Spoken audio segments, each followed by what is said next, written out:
It is my privilege to be interviewing the Reverend Joseph M. Constant, who is Assistant for Admissions and Community Life at Virginia Theological Seminary, and who knows an awful lot about Haiti. And in particular, we're going to talk a little bit about the Haitian family compound, the Haitian laku.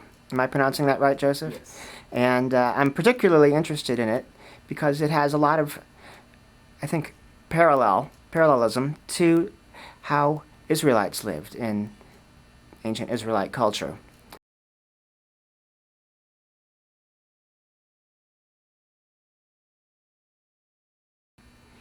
She writes, the family or Beit Av in ancient Israel was the basic unit of production in ancient Israel. Cooperation and mutual assistance among families was imperative for the survival of communities pioneering the hill country. The household or family was comprised of individuals who were related by birth or marriage, kin.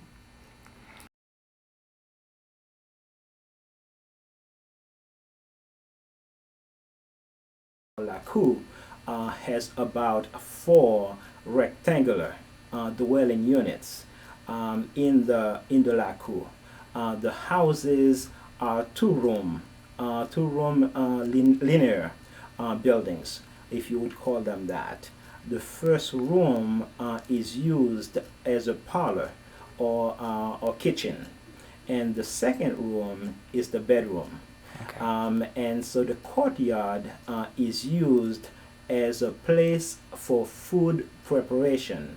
It's a meeting place, and it's a children play area. It's where the women have their hair made.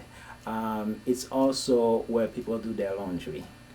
Would each of the different houses within the compound be associated with a different nuclear family? Exactly.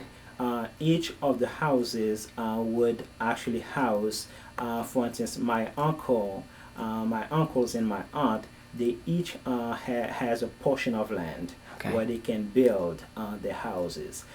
They are not really marked as to how big their piece of property is.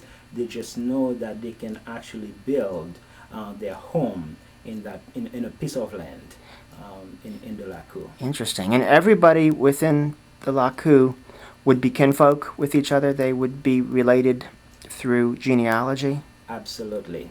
And even though my father decided not to build a home in the laku, it was actually considered as if my father actually stepped away Aha. from the traditional values of Haitian society at the time.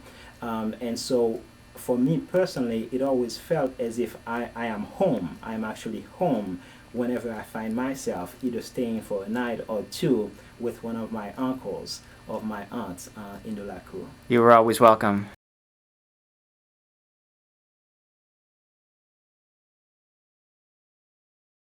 As for my family, the family still owns all the land.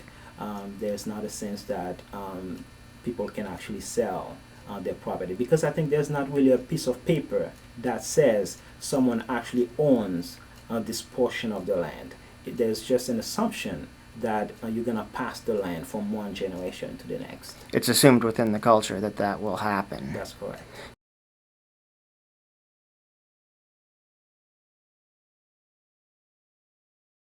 Are you familiar at all with the Iwa? They are said to be the ancestral spirits of the dead that are still in communion with the family. Yes. Any recollections about that? I think there's certainly an assumption that the living and the dead are closely related.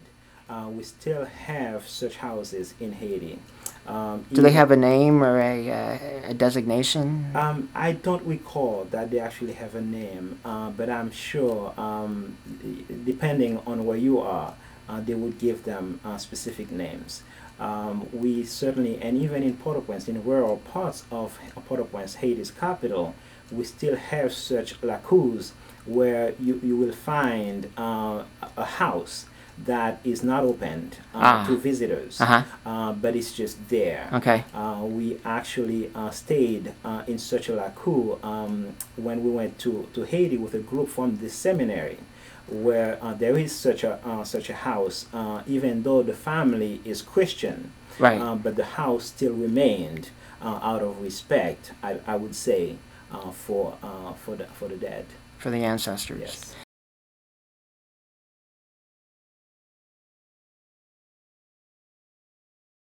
Really appreciate it. Thank you. Okay, so this would be a typical house within the Within the compound. Yes. And then this would be sort of a floor plan of what the house would look like? Yes. And this doorway would be this entranceway or no? Sometimes they have it on the side, but On the side, okay. often it would be on the front and back.